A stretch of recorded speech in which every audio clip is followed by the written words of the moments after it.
This next story is truly heartbreaking.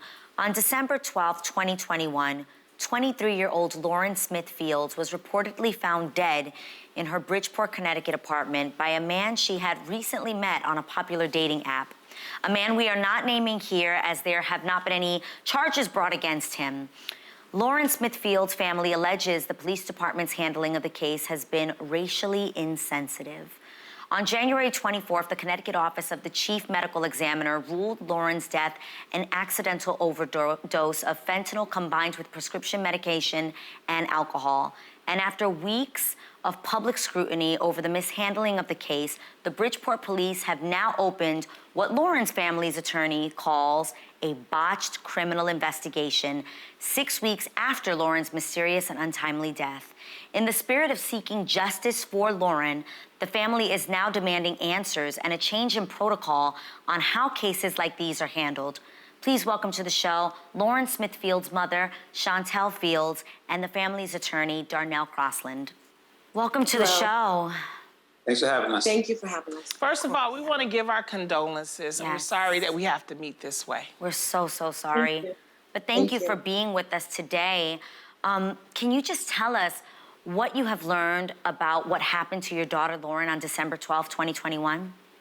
On that day, my whole world came crashing down around me, knowing that my daughter was found lifeless in her apartment. And that person was able just to walk away. So right now, I'm just here trying to seek justice for my daughter. Darnell, as the family's attorney, where are we now with the investigation? Well, I'm happy to announce that based on the public outcry and based on all the support that we've gotten from people around the country and around the world, just this week, the mayor of Bridgeport has announced that the officers involved in this matter have been placed on administrative suspension. One of the officers also is forced to take early retirement. So Shantell has been calling for these officers to be removed from the streets since this case started. And so we've finally gotten just a little semblance of justice in that regard. Wow. Shantell, I am so sorry for your loss. I want to know what has been the biggest misconception surrounding your daughter's death? The biggest misconception is that my daughter was on drugs. She was not on drugs. Lauren worked out every day. She was on a plant-based diet. She went to college. She had her own business in her home. There was no drugs. She was not on drugs at all. She had her whole life ahead of her. Shantell, can you tell us a little bit more about your daughter, like the type of person she was? Yeah. My daughter was funny. She was, like, when she walks into a room, she lit up the whole room. She loves doing makeup. She loves hanging around with her friends. She loves family. She was very family orientated. I mean, doing her hair and just always being there for me, like going out and having mother and daughter dates, getting our nails done. Yeah. And just also just spending time together with each other, her cooking for me, or because I work so late at night, sometimes she'd just come over and be like, Mom, let me just grab your laundry and wash them for you. Oh. She was that type of daughter. Wow. So, Shantell, are there any glaring suspicions surrounding your daughter's death?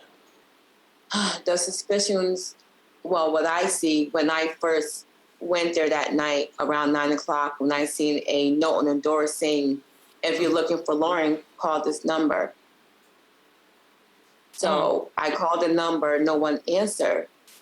And then when we went there, there was no taped off or anything. The person was allowed to leave. The police never got into contact with us. We had to keep calling the police officer, and he never ever responded to us.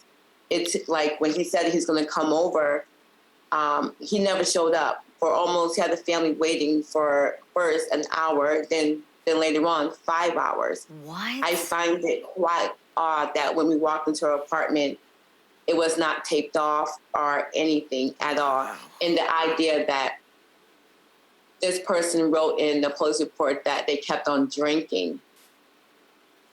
If a person was already intoxicated, why would you drink more? And another thing that I find really, really suspicious that he wrote in the police report that her brother came to see her, and he's trying to save himself and saying that her brother would give her drugs. Her brother would never do that. And that night when he met with her, she was happy, there was joking, whether she brought the clothes out to him. But then this guy said when she comes back inside the house, she can't hardly stand. She goes into the bathroom, and then he lightly carried her to the bed and laid next to her. So Shantell, as we mentioned, the last man to see Lauren alive hasn't been charged with the crime, and his attorney claims he was investigated and did fully cooperate. What are your thoughts on his cooperation with this investigation? You're talking about my daughter was found dead on the 12th, all the way until now. What cooperations? When they came to the apartment, I think it was on our third day moving Lauren out of the apartment. That's when they want to do a forensic. Everything has been tampered with. We was moving our daughter out. The only thing that was left in there is several objects that they could have, but they have not turned it in yet for anything to be tested or looked at. My attorney calls. You can actually, if you want to. Yeah. So the 12th and 13th, the family and then the police came to the scene. As of the 29th, we forced them to collect matters of import, such as a condom with semen in it, a pill that we found on the counter, a bloody sheet, and some lube. And they picked that up on December 29th.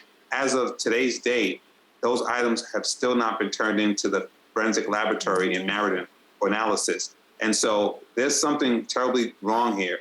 So they have big refrigerations at this lab.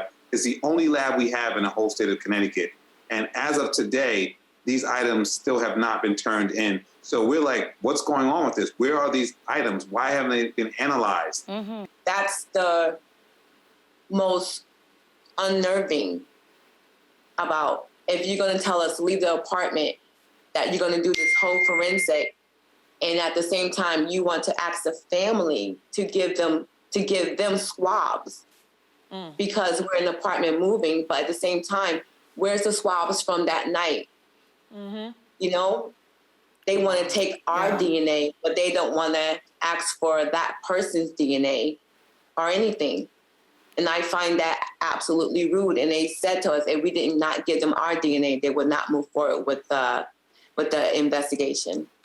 Wow, Darnell. And just on that point, so it's simple. Most of the experts are saying that when you have a case like this, you treat it as a homicide, and if you have to dial it back, you dial it back. Correct. But you don't leave it alone and then try to pick up at the end. Right. So all the time that's gone by, we know the first 48 is important. We know it's important to preserve everything for analysis. And what they normally do in this world is that they have an unknown, which is unknown is the condom with semen in it. And then you have a known, which is the last person that was with Lauren before she died. You simply swab that person's mouth, a buccal swab for DNA, and you compare the known to the unknown. And that's how you do these investigations.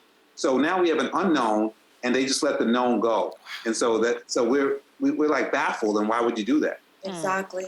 Darnell, specifically where his cooperation, I asked, what has that been like?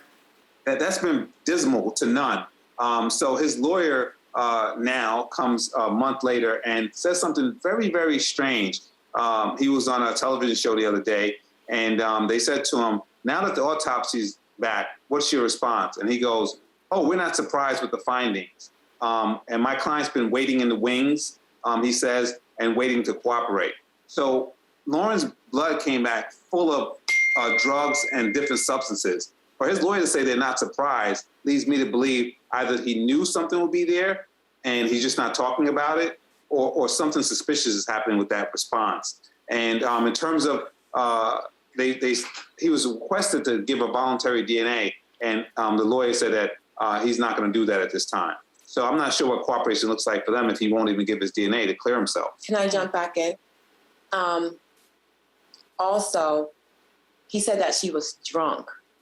her, I think the level was just like a 2 or something. Yeah, under 0.3. Yeah, under 0.3, but she was so intoxicated that he had to carry her to her bed, that he said in the police report that she says, "Oh, I'm sorry." Yeah, but you carry a drunk girl to the bed and still continue to give her drinks? And I just add to that, when you look at what was found in her body, the experts are saying that these are typical in date rape situations. She had fentanyl in addition to antihistamines. Antihistamines put you to sleep. They make you drowsy. Right. So no one who's going on a date with themselves ingest antihistamines because they want to be up and alert. It's a date. But if you're looking for an opportunity on this date to take advantage, then you may introduce antihistamines into the scenario. And we're upset about the fact that they didn't even swab the alcohol to see if there was fentanyl in there. And so now we're playing catch up with this investigation. Oh, boy. Shantell and Darnell, what do you believe happened to Lauren? I believe that he actually went there to actually to do what happened. You know, he went there to, I guess, to call himself what, getting with her sexually. Maybe she turned him down and there was another way that he can, you know, have sex with her, give her a date rape drug, get her drunk or whatever. I mean, there was a condom found at the scene. Shantell, what does justice look like to you, and what can the public do to make sure that Lauren receives justice? Justice, for me, for Lauren, is putting a bill in her name. Justice is making sure that they make this person cooperate the proper way. Justice is making sure that the police department do what they say that they're going to do. Justice for Lauren is also for when they're asking me questions about these police officers, how come they're not doing their jobs? Right. They're more interested in other scenarios, but they're not doing their jobs. I want justice for every Black woman, every young Black girl in this world, to make sure that a woman of color, of any color, that family members going through all this stuff with the police department, that I want a bill to come in her name that they have to act. They have to act as in within 24 hours, you have to let the family know that their loved one is deceased. Yes. And another thing is for them to actually know how to follow the handbook and how you're supposed to treat a family member that have lost a loved one. She was my everything. She's the only girl in our family. I mean, being her mother is the happiest time in my life. For those 23 years, she made me happy. Yeah. Now I don't know what it is to wake up and not see her, or see her walk through my door, or say, "Come on, Mommy, get up. Let's do something together." I would never have that anymore. Yeah.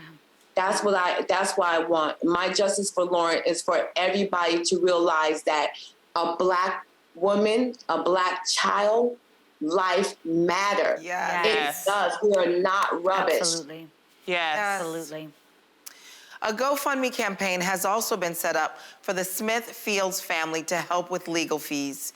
Shantell and Darnell, thank you so much for joining us. We hope that your family is able to find the justice you are seeking.